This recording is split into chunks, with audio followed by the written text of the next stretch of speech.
하나님이 벽혈액으로 죽음을 맞이했습니다. 자기가 죽어가는 마당에 자기 어머니를 비롯해서 교회 식구들이 와서 임종 예배를 드려주는데, 그 오열하는 딸을 잃은 이 어머니의 그 오열하는 모습을 뒤로 한 채 자기 영혼이 자기 몸에서 쑥 빠져나왔다는 거예요. 그래서 자기 영혼이 병원 병실에서 이렇게 침대에서 쑥 빠져나와서 천정에서 내려다보니까 자기의 죽은 시체가 보이고, 곧바로 자기는 어디론가 끌려 올라갔는데, 그 끌려 올라간 곳에 셀 수 없는 사람들이 모여 있었습니다. 흰빛이 나는 보좌에 서 있는 예수님 앞에서 사람들이 다 심판을 받고 있더라는 겁니다. 그런데 웬일인지 수많은 사람들이 이제 가고 난 다음에 이제 곧 내 차례가 오겠구나, 그런 생각이 들었는데, 자기 앞에 있는 사람들 중에 좌편으로 끌려가는 사람들은 새파랗게 질려서 이 저승 죽음의 사자가 톱썩 잡고 끌고 가는데, 막 질질질 끌려가는데 막 너무 무서워서 바들바들 떨면서 끌려가더라는 거예요. 그런데 보좌에 앉으신 분 우편으로 이렇게 가는 사람들은 이루 말할 수 없는 기쁨의 표정이 얼굴에 가득한데, 그들이 막 저절로 춤을 추면서 빛 가운데로 들어갔더라는 거예요. 그 순간 벌벌벌 떨고 있는 자기에게 빛 가운데서 음성이 들리는데, 자기에게 뭔가를 질문을 했다는 겁니다. 그래서 깨어나서 그 질문을 생각하면 생각이 안 나는 거예요. 자기가 그런데 그 질문에 뭔가를 대답을 했다는 겁니다. 뭐라고 질문을 들었고 뭔가를 대답했는데 깨어나고 나서는 생각이 안 나요.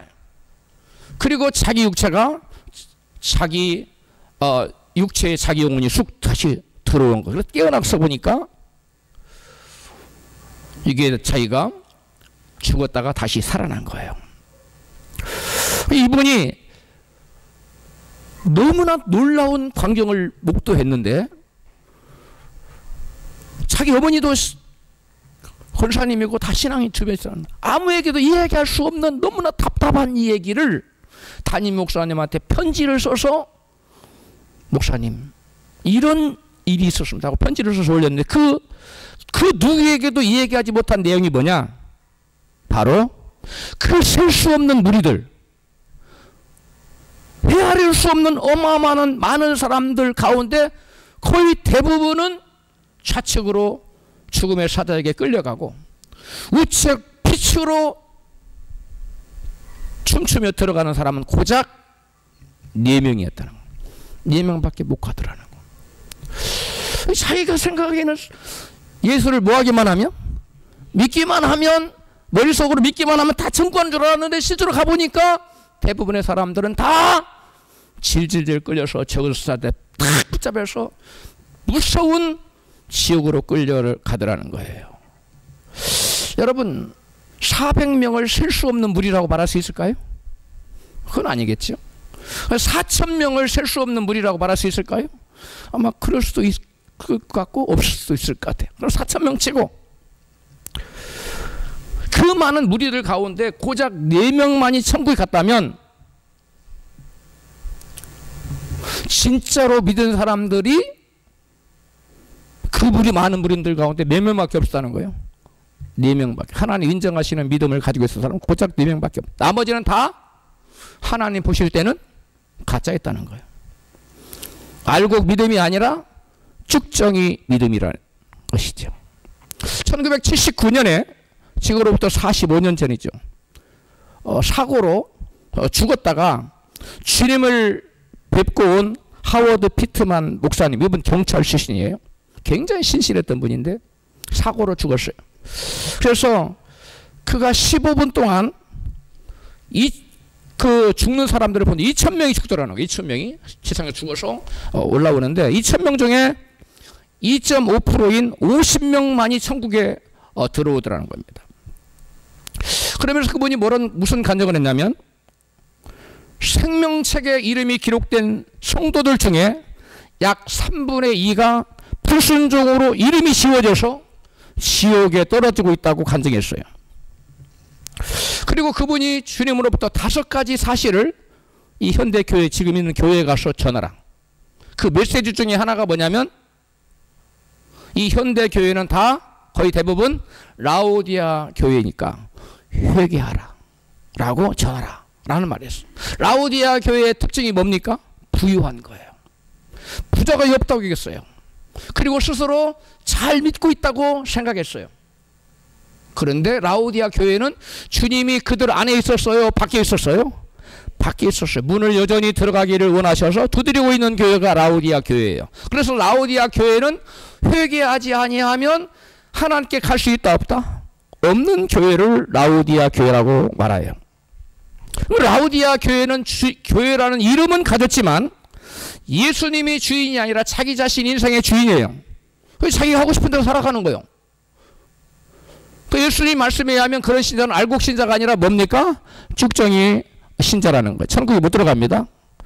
하워드 피터만 목사님이 주님을 뵙고 온 때인 1979년에 지금으로부터 45년 전에는 죽은 사람들 중에 약 2.5%가 천국에 들어갔는데 지금은 0.1%도 될까 말까 한 그런 상황이 됐다는 거예요.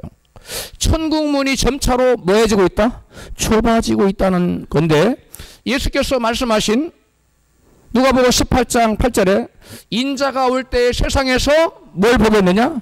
믿음을 보겠느냐. 주님 오실 날이 점점 가까워지면서 세상에서 많은 사람들이 예수를 믿는 것 같지만 주님이 볼 때 믿는 사람을 찾아보기가 점점 어려워지는 시대에 우리가 살고 있다는 것이에요. 즉 인자가 올 때 세상에서 믿음을 보겠느냐는 주님의 말씀이 지금 성취가 되고 있다는 거예요. 그리고 주님이 오실 때가 심히 가까워지고 있다는 것을 우리에게 알려주고 있는 것입니다. 오늘날 예수 믿는 사람들이 세계 인구 가운데 얼마나 될까요? 몇 프로나 될 것 같아요? 약 33%라고 합니다. 그러면 죽은 사람들 가운데 몇 프로가 천국 가야 돼요? 33%가 천국 가야 돼요. 그런데 45년 전에는 약 2.5%, 지금은 대략 0.1%밖에 죽은 사람들 중에 천국에 못 간다는 거예요. 이러한 사실이 우리에게 시사하는 바가 무엇입니까? 주님의 말씀이 결코 틀릴 리가 있습니까? 없습니까? 주님 말씀은 결코 틀릴 리가 없어요. 대부분이 뭐 한다는 거예요? 잘못 믿고 있다는 사실을 말해주고 있어요. 시대가 변하면서 교회는 점점 세속화되고 타락하여 세상과 교회가 거의 구분이 없어졌어요. 통계를 보면 교회에 사는 사람들과 세상 사람들의 이혼율도 비슷해요. 범죄율도 비슷합니다. 너희는 세상의 빛이고 어둠의 빛이고 세상의 소금이라고 그러는데 빛도 아니고 어둠도 아니기 때문에 세상과 교회의 벽이 사라졌다는 거예요. 세상 사람들이 봤을 때 저분은 우리하고 다른 애가 아니라 저 사람이나 저 사람들이나 우리나 별거 다른 게 없다라고 하는 것이 현실화되고 있습니다. 여러분, 시대가 변하면서 교회가 변질되는데, 믿음이 변질되고 세속화되는데 성도들의 믿음도 점점 비성경적으로 변질되어져 가고 있다는 거예요. 요즘 사람들은 믿음을 어떻게 생각하느냐? 믿음이란 말씀 하나님이 동정녀를 통해서 탄생해서 육신을 입고 이 땅에 오셔서 성육신 하셔서 우리의 죄를 위해 죽으셨다가 3일 만에 다시 부활 승천하셔서 보좌 우편에 앉아 계시고 그 다음에 재림하셔서 이 땅에 와서 의인과 악인을 갈라내서 의인을 구원하시고 믿는 자를 구원하시고 악인을 심판하신다는 것을 믿는 것, 그 진리를 마음속에 동의하고 억셉트하는 것, 받아들이는 것, 이것을 믿음이라고 생각하는 거예요. 여러분, 이것은 믿음의 집을 짓는 그라운딩 하는 거예요. 땅을 기초를 짓는 거예요. 이건 믿음이 아니에요. 이건 이런 교리적인 그 기초 위에 우리가 여러분 믿음의 집을 져야만 하나님께서 인정하시는 알곡 믿음인 줄 믿으시면 아멘 하십시다. 여러분, 우리 예수님은 그 진리에 대해서, 교리에 대해서 네가 동의하는 것을 내가 믿음으로 인정해 줄게 말씀하신 적이 단 한 번도 없어요. 성경에 어디를 찾아봐도 그런 말씀이 안 나옵니다. 그리고 주님은 천국 가는 길을 이렇게 말씀하셨어요. 누구든 자기를 부인하고 자기 십자가를 지고 좁은 문을 통과해서 좁은 길을 걸어가야만 그것이 믿음이라고 말씀했어요. 그래야만 천국 갈 수 있다고 말씀하셨어요. 진리를 동의하는 것이 믿음이라면, 그래서 진리의 교리를 동의하는 것이 믿음이고, 그것을 통해서 그러한 믿음으로 구원받는다면, 여러분, 세상에서 구원받고 천국 가는 것보다 쉬운 일이 세상에 어디 있어요? 그 믿기만 하면 천국 갔다. 무슨 짓을 해서라도, 어떻게 살아도 하나님 다 인정해 주시고 진리에 동의만 하면 구원시킨다면, 여러분, 세상에서 그거보다 쉬운 것이 어디가 있어요? 그게 무슨 좁은 문이고, 그게 무슨 여러분 좁은 길입니까? 말도 안 되는 겁니다. 우리 주님은 결코 거짓말 하실 분이 아니십니다. 우리 주님은 진리 그 자체세요. 할렐루야. 우리 주님에게는 거짓이 이만큼도, 돌끝만큼도 없으신 분이에요. 진리 그 자체세요. 예수님은 누구든지 자기의 모든 소유를 버리지 아니하면 능히 내 제자가 되지 못하리라고 누가복음 14장 33절에 말씀하셨어요. 예수를 믿고 따르려면 자기를 부인하고 자기의 모든 소유, 특별히 자기의 뭐까지도, 목숨까지도 버릴 수 있는 좁은 길을 걸어가는 것이 믿음이라는 거예요. 깨달아지셨으면 크게 아멘 하십시다. 오늘날 대부분의 교회에서 여러분, 예수님이 당신을 위해 죽으셨습니다, 그 사실을 믿으면 구원받습니다. 거짓말입니다. 성경은 그런 말이 없어요. 예수님의 말씀을 믿고 믿는 자는 그 믿음에 대한 여러분 순종이라는 열매가 따라오게 돼 있어요. 여러분, 믿음은 우리의 행동을 유발합니다. 여기 누군가가 들어와서 여기 불났어요, 빨리 안 나가면 죽어요. 아니, 밑에 폭탄을 설치해도 되는데 타임머신 1분 남아서 빨리 나가세요. 그 말씀 믿는 사람과 안 믿는 사람은 확연히 차이가 나요. 믿는 사람은 어서 빨리 나가야 돼요. 그러나 안 믿는 사람은 무슨 웃기는 소리를 하고 있구만, 말도 안 되는 소리야 라고 여전히 앉아 있습니다. 우리는 믿는 바대로 행동하게 돼 있어요. 그런데 오늘날 너무나 많은 사람들이 믿는 바대로 행동하지 않으면서, 말씀에 순종하지 않으면서 자기는 주님을 믿고 있다고 착각하는 거예요. 그건 마귀에게 속고 있는 겁니다. 여러분, 그러한 믿음에서 돌이키시기를 주님의 이름으로 축복합니다. 예수께서 죽으시고 부활하신 후 성령께서 오순절날 오셔서 세우신 초대교회 성도들은 어떤 믿음을 가지고 있었을까요? 오늘 본문 사도행전 5장 42절에 말씀하고 있어요. 다 같이 있습니다. 시작. 저희가 날마다 성전에 있든지 집에 있든지 예수는 그리스도라 가르치기와 전도하기를 쉬지 아니하니라.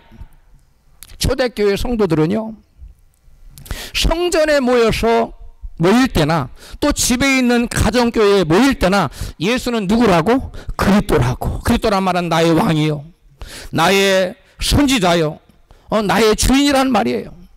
나의 구원자라는 말입니다. 기름 부음 받은 자라는 거예요. 기름 부음, 약속된, 하나님께서 우리 인류를 죄에서 구원하시기로 예정하고 예언해 놓았던 그 약속된 자를 그리스도라고 그래요. 그 그리스도라고 가르치기와 전도하기를, 전도한다는 말은 프리칭이라는 말인데 설교한다는 말도 돼요. 그러니까 성도들이, 예루살렘 교회는 어마어마한 몇만 명이 모였어요. 성도들이. 왜? 사도 바울이 베드로가 설교 한 번에 몇 명씩 돌아왔어요? 5천 명씩 돌아왔거든요. 3천 명도 돌아오고 5천 명 돌아왔어요. 몇만 명이 모였는데, 그때 예루살렘 성전에서 예배를 인도하고 가르치는 것을 누가 했느냐? 사도들이 했어요. 그리고 가정교회에서 여러분 스몰 목회자가 있었어요. 사역자들이 있었어요. 그래서 거기서 하나님 말씀을 가르치고 또 설교도 했다는 거예요. 그게 바로 예루살렘 교회의 초대교회의 모습입니다. 그래서 그들은 모여서 가르치기와 전도하는 제자 삼는 사역을 뭐하지 않았다? 쉬지 않았다는 거예요. 날마다. 이게 바로 성경이 우리에게 증거해주는 원래 하나님께서 의도하셨던 교회, 원래 초대교회의 모습이에요. 우리 주님이 세우시기를 원하셨던 교회는 바로 이러한 교회입니다. 할렐루야. 그런데 세월이 지나면서 이 교회가 점점 바뀌었어요. 조금씩 0.1%씩만 바뀌어도, 1년에 0.1%씩만 바뀌어도 2000년이라는 세월 동안에 여러분 거의 대부분이 바뀌어버린 거예요. 그 조금씩 바뀌는 변화를 사람들은 감지하지 못했어요. 근데 마귀는 한꺼번에 확 안 바꿔요. 조금씩 변질되게 만들어요. 그래서 오늘날 교회는 우리 주님께서 우리의 죄를 지고 죽으시고 부활하신 다음에 40일 만에 성령을 보내셔서 세우신 이 교회와 오늘날의 교회는 천양지차예요. 하늘과 땅의 차이처럼 엄청난 큰 간격을 가지고 있다는 거예요. 바울은 아굴라와 브리스가 가정 집에 교회가 있었다고 같이 증거해요. 고린도 전서 16장 19절 시작. 아시아의 교회들이 너희에게 문안하고 아굴라와 브리스가와 및 그 집에 있는 교회가 주 안에서 너희에게 간절히 문안하고. 그러니까 그 당시에 대부분의 교회는 누가 이끌었다는 거예요? 성도들이 사역자가 되어서 목회를 했다는 거예요. 그리고 오늘날 목회는 대부분 누가 합니까? 천주교는 사제들이 하고 오늘날 교회에서는 목사님들이 해요. 원래 성경된 성경의 교회와 원래 하나님이 세우신 교회, 하나님 예수님이 원하시고 의도했던 교회와 지금의 교회는 전혀 다른 모습으로 전개되고 있다는 거예요. 초대교회가 날마다 가르치기와 전도하기를 쉬지 않았다는 것은 가서 제자 삼으라는 주님의 지상 명령에 절대적으로 순종했다는 거예요. 아까 믿음은 뭐가 빠지면 믿음이 아니라고 그랬지요? 순종이 빠지면. 그래서 주님의 마지막 명령, 여러분 아무리 부르자도 부모님의 마지막 유언은 뭐 하려고 들어요? 이루어 드리려고 순종하려고 하지요. 우리 아버지, 우리의 주인 되신 예수님 마지막에 주신 명령이 뭡니까? 지상명령이에요. 우리 다 같이 지상명령 같이 마태복음 29장 28장 19절 시작. 너희는 가서 모든 족속으로 제자를 삼아 아버지와 아들과 성령의 이름으로 세례를 주고 내가 너희에게 분부한 모든 것을 가르쳐 지키게 하라. 이게 주님의 지상명령이에요. 여기 주님의 지상명령 한마디로 압축하면 뭐냐면 가서 뭐하라? 제자를 삼으라. 이것만 동사형이에요. 나머지는 다 ing가 붙었어요. 부대 상황이에요. 제자를 삼는데 뭐 하면서 제자를 삼느냐? 세례를 주면서 제자를 삼으라는 거예요. 제자를 삼는데 어떻게 하면서 제자를 삼느냐? 가르치면서 제자를 삼으라는 거예요. 뭘 가르치느냐? 하나님 말씀을 뭐 하도록? 지키도록. 여러분 말씀 듣고 그건 말씀이고 나는 나야. 여전히 나의 삶대로 살아간다면 그 말씀이 그에게 무슨 의미가 있어요? 아무 의미가 없어요. 그래서 예수님은 너희가 나에게 들은 바 모든 말씀을 가르쳐서 그 가르침 받는 모든 사람들과 뭐하게 하도록 하라? 지키게 해라. 왜 지켜야만 뭐니까? 믿음이 있기 때문에. 믿음은 반드시 뭘 유발한다고 했어요? 행동, 순종을 유발한다고 말했습니다. 초대교회는 전도하고 회개시켜 세례를 주라고 했어요. 세례가 뭡니까? 침례가 뭡니까? 물속에 들어갔다 나오는 거예요. 의식은. 그런데 그것이 의미하는 바는 뭐예요? 옛사람이 죽는 거예요. 나를 위해 살던 사람, 자아가 살아 꿈틀대는 사람, 자기 영광을 위해 사는 사람 죽고 이제는 다시 물속에 다시 올라오잖아. 그리스도와 함께 다시 부활하는 거 의미하는 거. 할렐루야. 새 사람으로 살아가라는 거예요. 할렐루야. 그리고 세례를 준다는 것, 침례를 준다는 것은 옛사람을 죽이는 것을 의미하는 거예요. 즉 회개한 것을 의미하는 거예요. 즉 세례를 주는 것은 예수 안 믿는 사람에게 복음을 전하여 그들에게 예수를 믿도록 복음을 전해서 그들도 회개시켜서 하나님의 몸에, 그리스도의 몸에 붙게 하라는 거예요. 할렐루야. 이게 세례를 주라는 거예요. 세례를 주면서 제자를 삼으라는 거예요. 회개시키면서 제자를 삼으라. 교회 아무리 오래 데리고 나왔는데 회개를 안 시켜. 그가 옛사람에 사는 대로 그대로 살아가. 그 사람은 제자가 안 되는 거예요. 제자 삼지 않은 거예요. 여기 몸은 와 있더라도. 여러분 회개하셔야 됩니다. 그래야 주님의 제자가 될 수 있어요. 그 다음에 회개하면서 뭐 하면서 또 제자를 삼는데 회개시켜서 세례를 주고 또 뭐 하면서 가르치면서 하나님 말씀, 예수님 말씀을 가르쳐서 그들로 하여금 뭐하도록? 지키도록. 이것이 제자를 삼는 사역이에요. 그 사역을 초대교회는 날마다 성전에 있든지 또 집에 있든지 가정교회에 있든지 항상 날마다 예수는 그리스도라고 가르치기와 전도하기를, 즉 제자 훈련을 하는 것을 목회 사역을 끊임없이 쉬지 않고 계속했다는 거예요. 주님의 지상명령에 철저히 순종하는 모습을 초대교회는 우리에게 보여주고 있어요. 여러분 초대교회뿐만 아니라 오늘날 저와 여러분도 초대교회 성도들과 똑같은 동일한 모습을 주님께 보일 때 주님께서 네가 나를 믿는구나 라고 우리의 믿음을 인정해 주실 줄로 믿습니다.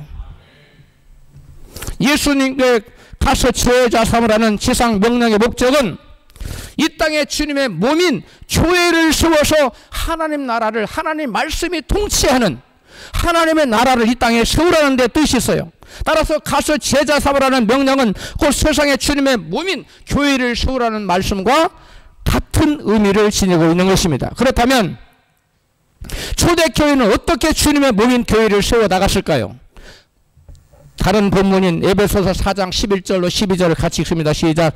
그가 혹은 사도로, 혹은 선지자로, 혹은 복음 전하는 자로, 혹은 목사와 교사로 주셨으니 이는 그 이유는 성도를 온전케 하여 성도를 준비시켜서 봉사일을 하게 하며 섬기는 일을 하게 하며 그리스도의 몸을 교회를 세우려 하심이라. 개역개정을 읽어드렸어요. 여기서 사도가 나오고 선지자가 나오고 복음 전하는 자가 나오고 또 목사와 교사가 나와요. 5가지처럼 보이죠? 직임이 5가지가 아니에요. 목사와 교사는 정관사가 하나예요. 패스터 그리고 앤 티처예요. 그래서 더가 2개가 아니기 때문에 한 직부 직임을 가르는 거예요. 가르치는 목사를 가르치는 거예요. 그러니까 목사의 주된 직임이 뭐라고요? 가르치는 거예요. 가르치는 거예요. 그래서 어떤 유명한 목사님 말합니다. 목사 되고자 하는 분이 가르치는 은사가 없다 라면 그 사람은 목사가 되려는 것이 과연 하나님으로부터 말미암아 잘 생각해 봐야 된다 라고 말하고 있어요. 그런 것처럼 목회자는 잘 뭐 해야 된다고요? 가르쳐야 돼요. 가르쳐야 돼요. 초대교회도 계속 가르치기와 전도하기를 쉬지 않았기 때문에. 그런데 여기서 오늘날 사도도 없어졌어요. 오늘날 사도 없습니다. 사도라고 말하는 건 다 잘못된 거예요. 그 다음에 선지자도 없어졌습니다. 그 다음에 복음 전하는 자는 미국이나 그 큰 나라에 있어요. 순회 선교사를 말해요. 순회 전도학과 하면서 우리나라에는 없어요.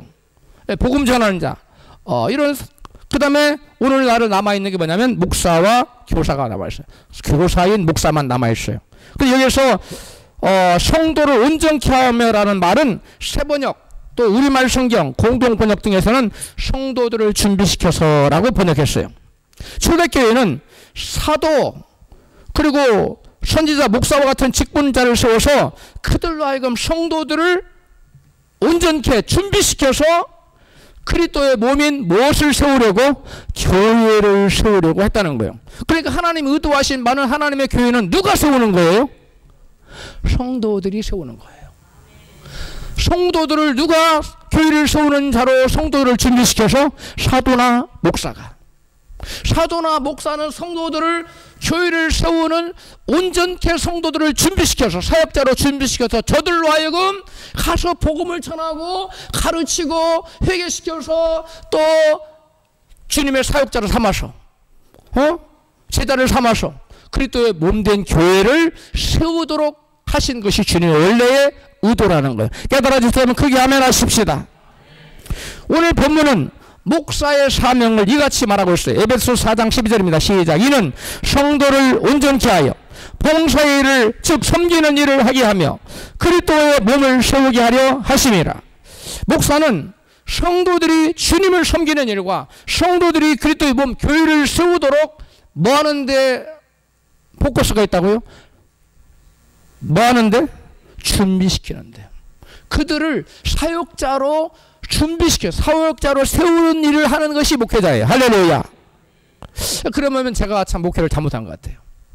제가 저 자신을 돌아봤을 때 아하 이것이 주된 가장 중요한 건 이걸 제가 하려고 많이 노력을 했지만 못했는데 이게 굉장히 중요한 거.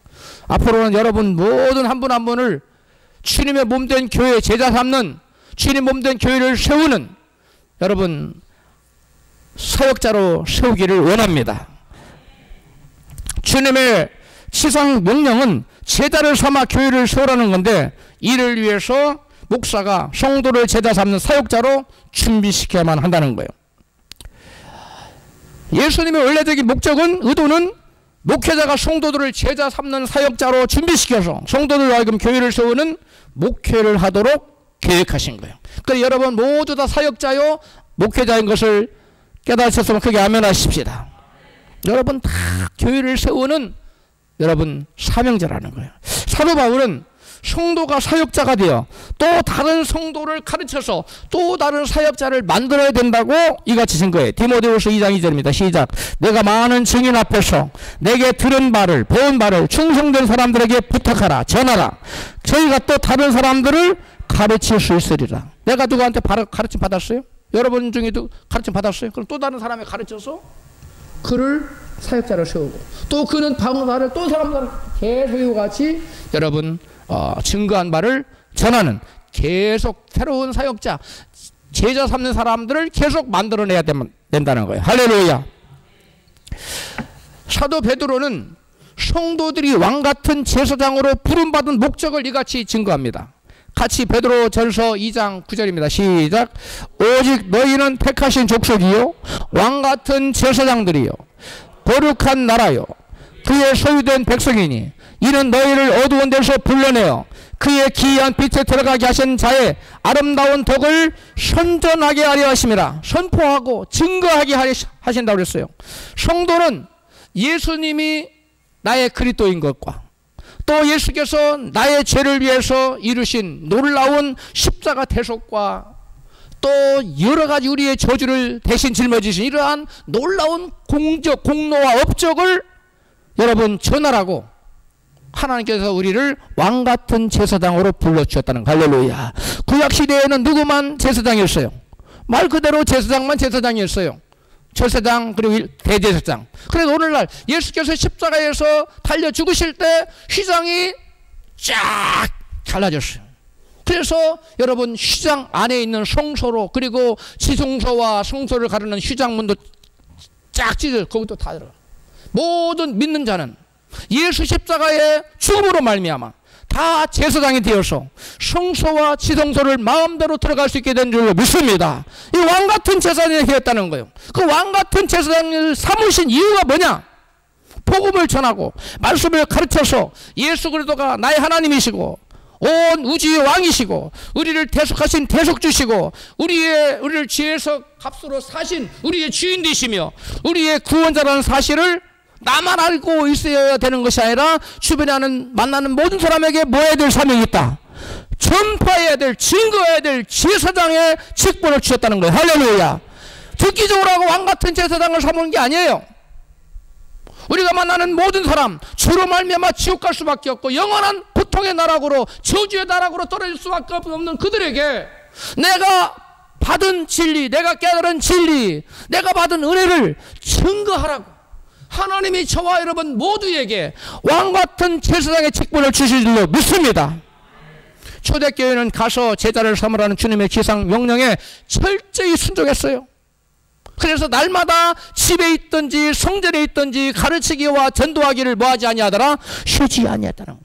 끊임없이 날마다 쉬지 않고 매일 만나는 모든 사람에게 예수님은 주이시라고, 예수님은 하나님이시라고, 예수님은 우리의 모든 죄를 위해 십자가에 돌아가셨다고, 예수께서 십자가 달려 피 흘려 돌아가신 것은 바로 당신의 죄 나의 죄를 위해서 죽으신 것이라고, 예수께서 죽음 가운데 무덤을 헤치고 사흘 만에 부활하시고 우리에게 영원한 부활의 생명을 주시기 위해서 그러셨노라고 여러분 끊임없이 전파해야 될 줄로 믿습니다. 이것이 바로 왕같은 제사장의 직분을 받은 저와 여러분의 책무요 사명입니다. 그리고 특권인 것입니다. 할렐루야.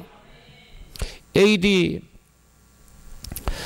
64년 로마의 대화재 사건이 발생했어요.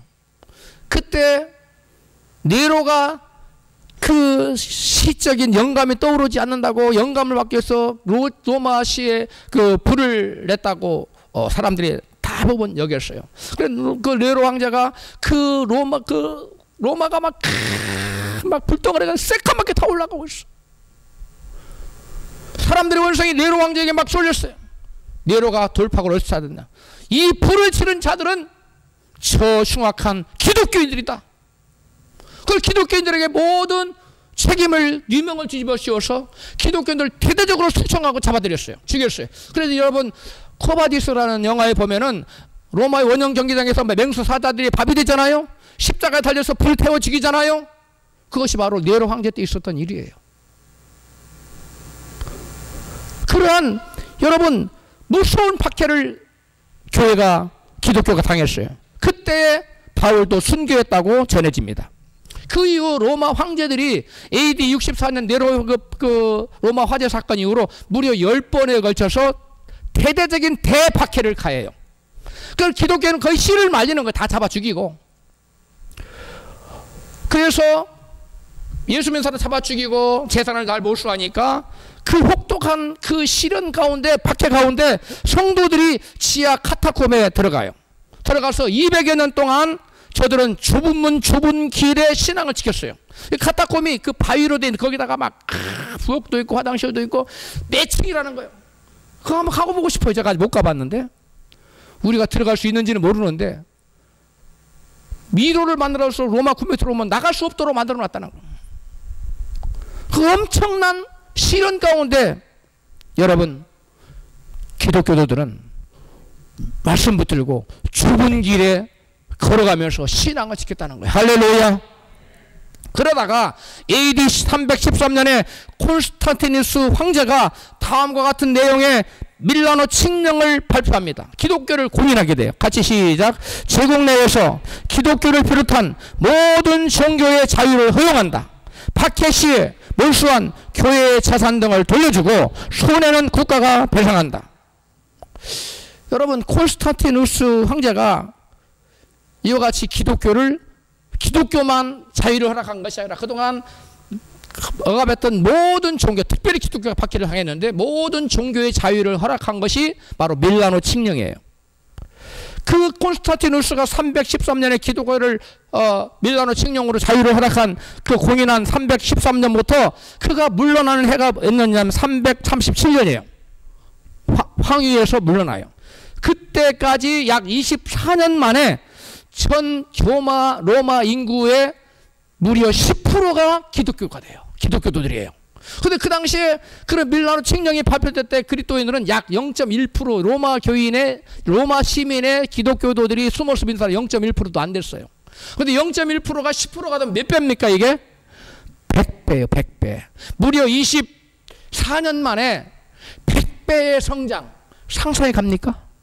그러면 지하에서 순수하게 신앙을 지켰던 이 초대교회 성도들이 여러분 얼마나 가서 제자 삼으라는 말씀에 순종해서 가르치고 전도하고 예수는 그리스도라고 가르치고 전도하고 얼마나 열심히 했으면 24년 만에 0.1%가 변해서 10%가 됐다는 거예요. 100배의 성장을 가져왔다는 거예요. 할렐루야. 오늘날도 우리가 이 초대교회들처럼 성전에 있든지 집에 있든지 모든 사람들이 다 사역자가 되고 목회자가 돼서 끊임없이 가르친다면 여러분 24년 만에 우리도 100배의 성장을 기대할 수가 있을 거예요. 그런데 우리는 그렇게 하지 않는다는 거예요. 초대교회 성도들과 오늘 현대 성도들이 바로 이와 같은 차이점이 있다는 거예요. 여러분 그러다가 AD 380년 313년부터 380년까지 몇 년입니까? 이때 그 2월 27일이에요.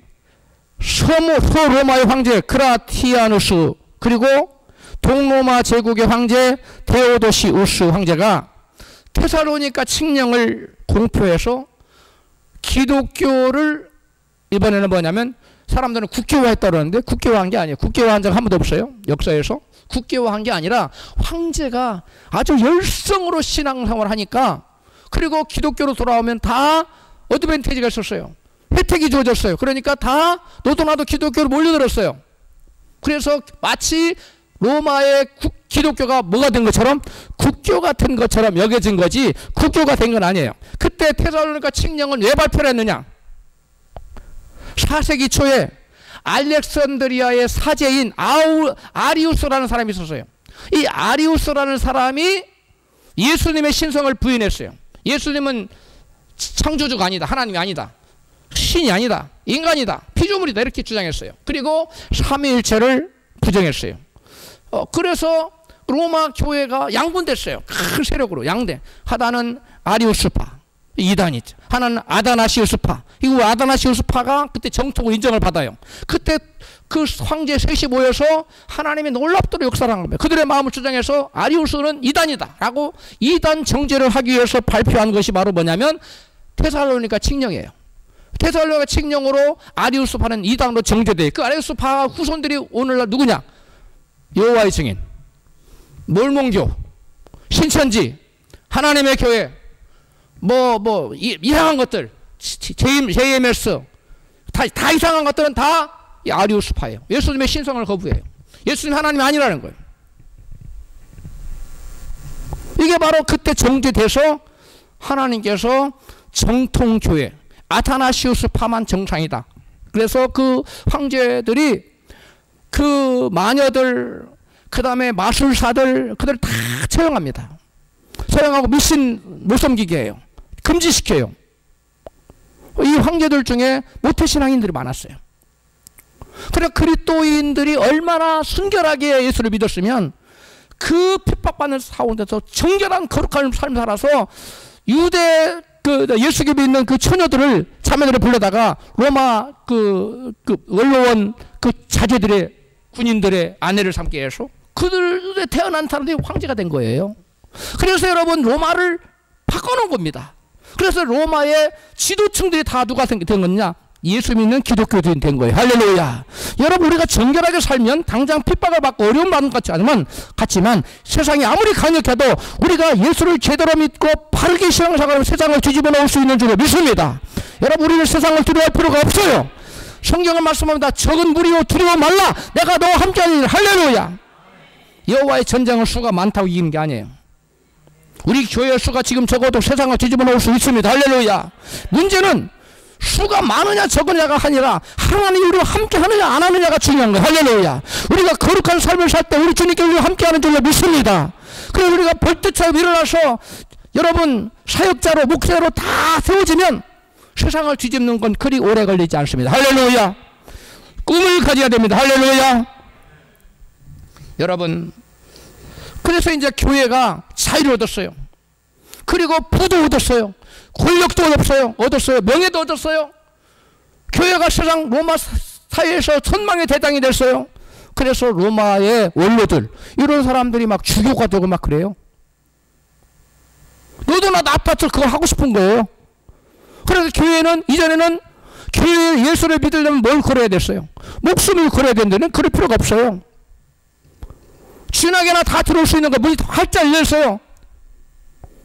온갖 잡탕이 다 들어왔어요. 그때부터 교회는 변질되기 시작해요.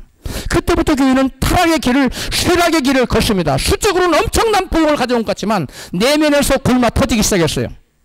그래서 하나님께서 여러분 그러한 썩어 부패한 교회를 개혁하고자 루터라는 개혁자를 세운 거예요. 그래서 로마 카톨릭 교회에 사람들이 대거 몰려들자 더 이상 교회는 가서 제자 삼으라는 명령에 순종했을까요? 안 했을까요? 안 해요. 왜? 안 해도 오는데. 제자 삼을 필요가 뭐가 있어? 오면 되는데. 오는 사람이라도 열심히 가르치고 전도해야 되는데 그것도 안 했어요. 그래서 교회는 고인물이 됐어요. 썩어 문드러지게 됐어요. 여러분, 로마 카톨릭 교회, 그 당시에 로마 카톨릭 교회 가장 큰 타락은 뭐냐? 큰 본질은 뭐냐? 성도들로 하여금 성경을 소지하지 못하게 했어요. 막았어요. 성도들로 하여금, 일반 성도들로 하여금 성경을 읽지 못하게 막았어요. 성경을 소유하면은 큰 벌을 내렸어요. 성경을 다 해석했어요. 그 다음에 성경을 해석하지 못하게 했어요. 성경은 누구만 해석하냐? 사제들만 해석하게 했어요. 성경은 누구만 읽을 수 있냐? 사제들만 읽을 수 있었어요. 그리고 성경을 가르치는 거 누구만 했어요? 사제들만 할 수 있도록 했어요. 옛날에는 가르치기와 전도하기를 누가 했는데? 일반 성도들이 했는데 다 뺏어버린 거예요. 그래서 제자 삼는 그러한 특권, 그러한 사명을 다 사제들이 독점하고 성도들은 그냥 방관자가 된 거예요. 예배만 참석하는 거예요. 예배만. 그러한 여러분 전통이 오늘날 현대 교회까지 그대로 전수되고 있어요. 거의 전수되고 있어요. 여러분, 루터의 종교개혁을 하는데 오직 믿음으로 살리라, 오직 의인은 믿음으로 말미암아 살리라는 그 말씀을 가지고 모토로 가지고 기치를 들었는데 그거 하나뿐인만이 아니에요. 아까 베드로전서 2장 9절 말씀, 너희는 왕같은 제사장이라는 말씀, 두 가지의 기치를 들어요. 그래서 하나는 믿음이 카톨릭 교회에 믿음이 변질된 것을 고치기 위해서 개혁을 해요. 즉 카톨릭 그 당시에 로마 카톨릭 교회가 뭐 구원은 받는 믿음 어떻게 정했느냐? 믿음 플러스 선행. 공로, 업적, 즉 믿음 플러스 인간의 의가 더해져서 구원받는다 가르쳤어요. 여러분, 우리의 인간의 의가 더해져서 구원받는가? 믿음은 오직 하나님의 은혜로 구원받는 줄 믿습니다. 구원을 시작하신 분이 하나님이세요.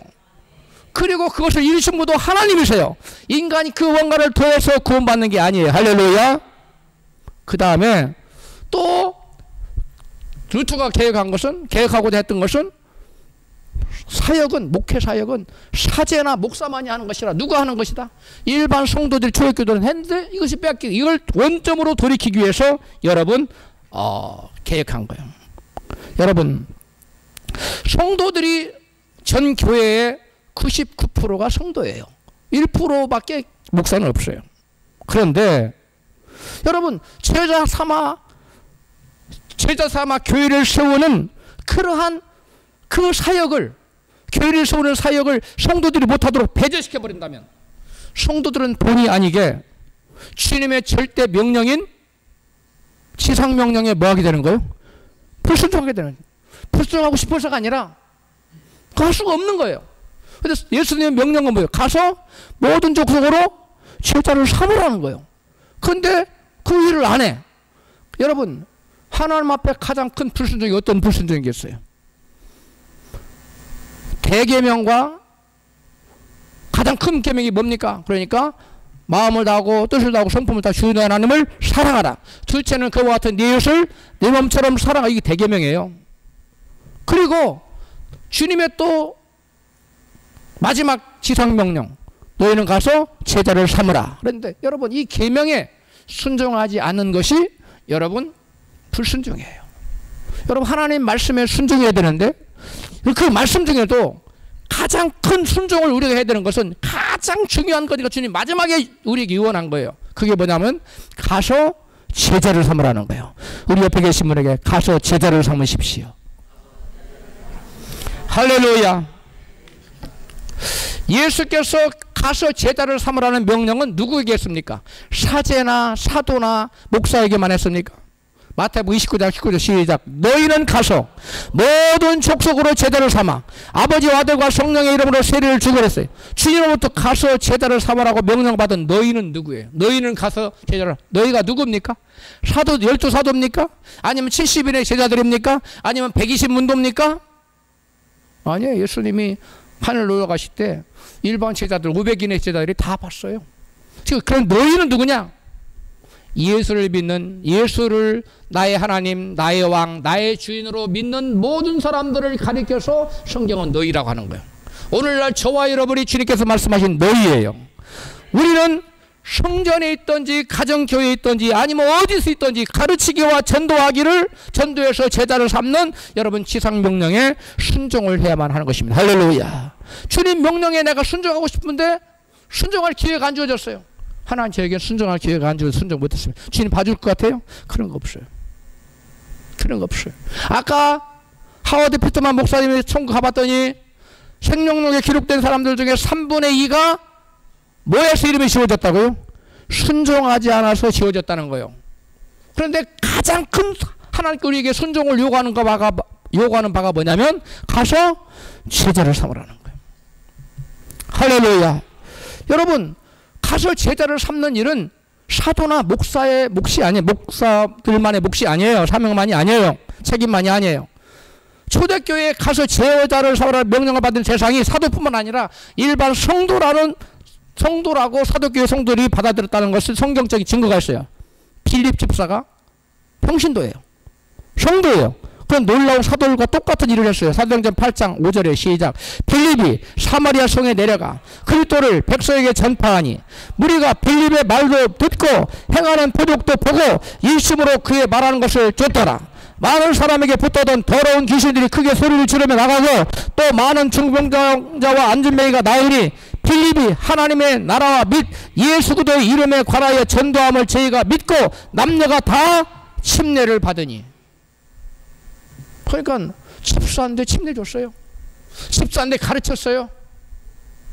집사인데 교회를 세웠어요. 사도와 다를 바가 있습니까? 똑같이 했잖아요. 오늘날은 목사의 이런 일들은 다 목사님이 하는 거고, 목사 성도님들은 그냥 기도나 하고 관람이나 하고 평가나 하고 이렇게 했다는 거예요.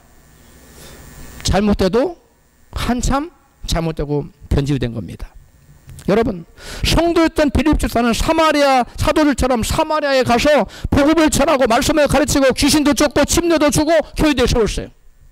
이처럼 초대교회는 성도들이 누구나 왕같은 제사장으로 복음을 전하고 말씀을 가르쳐서 제자 삼고 성교회를 세웠던 것이에요. 그런데 현대교회는 성도들이 제자 삼고 교회를 세우는 사역에는 방관자가 되어서 단지 예배의 참여자로 교회 와서 좀 뭐 밥이나 하고 청소나 하고 이런 그냥 좀 돕는 그런 자로 여러분 전락했어요. 로마 가톨릭 교회는 바로 성도들에게 성경을 빼앗았어요. 성경을 읽지 못하겠어요. 성경 해석하지 못하게 하고 성경 가르치지 못하겠어요. 그 결과 교회는 하나님이 원하셨던 교회와 전혀 다른 모습으로 점점점 변질되게 됐다는 거예요. 여러분, 평신도라는 말은 원래 헬라어 라이코스라는 말에서 유래된 건데 사제들과 구분하기 위해서 만들어낸 로마 가톨릭 교회가 만들어낸 원래 교회에서 없던 단어예요. 그 결과 성도들이 목숨을 걸고 전도하여 하나님 말씀을 가르쳐서 제자 삼고 주님의 교회를 세우는 초대교회의 모습은 사라지고 말았습니다. 하나님께서는 필립 집사처럼 성도가 복음을 전하고 가르쳐서 제자 삼아 교회를 세우는 초대교회로 돌이키려고 종교개혁을 허락하신 거예요. 하나님께서 루터를 통해 종교개혁을 하게 하신 근본 원인은 성도들이 제자 삼고 성도들이 교회를 세우는 일을 못하고 방관자가 되어버렸기 때문에. 그래서 교회의 90%가 성도인데 이들의 손발을 꽉꽉 묶어버렸어요. 마귀가. 그래서 하나님 이것을 다시 원점으로 돌이키기 위해서 여러분 종교개혁을 허락하신 겁니다. 루터가 종교개혁 두 가지 기초를 하나는 오직 믿음으로, 또 하나는 만민이 다 제사장이라는 거예요. 루터가 종교개혁을 시작할 때 먼저 염두에 둔 것이 변질된 믿음의 회복이고 다음이 만민이 다 제사장이어야만 한다는 거예요. 우리 모두 다 제사장인 것을 믿으시면 아멘 합시다. 성경을 가르치고 제자 삼아 세례주는 제자 삼는 사역은 목사들 뿐만 아니라 왕같은 제사장들인 성도들의 사명이요 특권이라는 것이에요. 오늘날 대부분 사람들이 성경을 가르치고 또 제자 삼고 교회를 세우는 일은 누구의 일이라고 생각합니까? 목사님이 하는 일이라고 생각하잖아요. 잘못된 거예요. 그런 비성경적인 생각은 로마 가톨릭 교회가 사제와 평신도를 나누고 성도의 제자 삼는 특권을 박탈해버렸기 때문에 생긴 거예요. 미국의 평신도 목교협회의 총재인 멜빈 목사는 이렇게 양심 고백을 했어요. 30년 목회 가운데 평신도를 목회를 위해 준비시켜야 한다는 성경적인 가르침을 에베소 4장 12절에 나오는 가르침을 알고 있었지만 나는 그것을 거의 실체하지 않고 있었다. 또 마이클 그린은 말하기를 모든 성도가 하나님의 사역자이다. 신약 성경의 가장 근본적인 진리는 몇몇 성도들만이 아니라 모든 성도가 하나님의 사역자로 부름받았다는 점이다. 신약 성경에는 사역자가 아니거나 전도자가 아닌 그리스도인은 한 명도 등장하지 않는다. 성경에 사역자가 아닌 성도는 그리스도인은 아무도 없다는 거예요. 다 사역자고 다 전도인이라는 거예요. 깨달아져서 아멘 하십시다. 그리고 엘튼 트루 블러드, 트루 블러드가 이름이 재밌어요. 트루 진리, 그다음 블러드 피예요. 엘튼 블러드, 트루 블러드라는 사람은 이렇게 의미심장을 말했어요. 첫째 종교개혁은 하나님의 말씀이 하나님의 사람들의 손에 쥐어졌듯이. 왜? 성경 뺏겼었잖아요. 종교개혁 다시 성도들에게 성경이 주어졌잖아요. 두 번째 종교개혁을 해야 되는 두 번째 종교개혁은 뭐냐? 하나님의 일을 하나님의 백성들의 손에 쥐어지는 것이다. 아멘. 요한 웨슬리는 일반 성도를 소그룹 사역자로 세워서 소그룹 목회 사역의 길을 열었고 그리하여 감리교가 놀라운 폭발적인 성적을 가져오게 됐어요. 그래서 스펄전, 무디, 진젠 돌프르, 찰스 피니, 스코필드, 빌리 샌데 같은 분들이 교회에서 평신도 사역을 여러분 접목하기 시작했어요. 성경의 가르침은 제자 삼아 교회를 세우는 목회사역은 목사에 의해 온전하게 준비된 일반 성도가 하는 것이에요. 목사는 일반 성도들이 제자 삼아 교회를 세우는 목회 사역을 잘할 수 있도록 뭐 하는 거예요? 가르치고 훈련시켜서 그 다음에 저들을 사역자로, 목회 사역자로 여러분 세우는 이고 감독하는 일이에요. 우리가 너무나 잘 알고 있듯이 운동장에서 경기하는 자는 감독이 아니라 누굽니까? 선수들이잖아요. 감독이 아무리 기술이 뛰어나고 아무리 탁월한 전략을 가지고 있어도 성도들이 운동장에서 열심히 뛰지 않는다면 그 팀은 승리할 수 있습니까? 승리 못해요. 마찬가지로 교회도 목사가 아무리 설교를 잘하고 아무리 열심히 노력을 한다 해도 성도들이 제자 삼아 교회를 세우는 그 목회 사역에 동참하지 않는다면, 같이 하지 않는다면 교회는 결코 부흥할 수 없는 것입니다.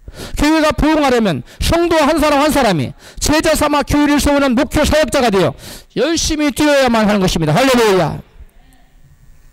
모든 성도들이 제자 삼아 교회를 세우는 목회 사역자가 되어서 열심히 되어야 하는 것은 단지 교회를 부흥시키기 위해서만이 아니에요. 장차 심판대 앞에서 너는 어찌하여 나의 명령에 가서 제자 삼으라는 명령에 순종하지 아니했느냐 라고 말했을 때에 대답할 수가 있어야 돼요. 주님 저는 열심히 했지 않습니까? 라고. 근데 이때 저는 사역자로 세움을 못 받아서 그랬는 그런 말을 할 수가 없는 거예요. 그래서 우리 모두는 다 그리스도 평신도 성도 사역자로 목회자로 거듭나야 될 줄 믿습니다. 어느 교회에서 실제로 이 사역을 했어요. 근데 80대 90대 할머니들이 이 훈련을 받더니 다 나가서 전도해서 제자를 삼고 많은 사람들을 자기의 소굴로 만들어낸 목회를 하더라는 거예요. 몇 세의 할머니가요? 우리 교회는 80세 된 분 근처 온 분도 없어요. 근데 많은 80대 90대들이 그 일을 하더라는 거예요. 우리 교회는 많이 드신 분이 70대 중반인데 80대 90대 할머니도 일을 하는데 여러분은 능히 그 일을 할 수 있을 줄 믿습니다.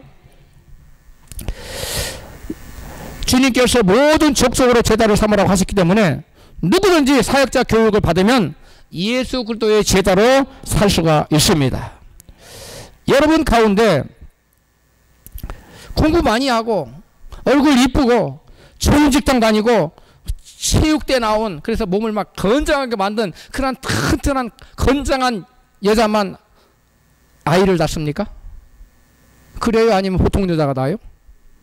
보통 여자가 낳아요. 특별히 문제가 없는 한 여자는 남자를 만나서 결혼하면 자식을 낳습니다. 자식을 낳는 데는 재력도 여러분 건강도 학력도 전혀 상관이 없어요.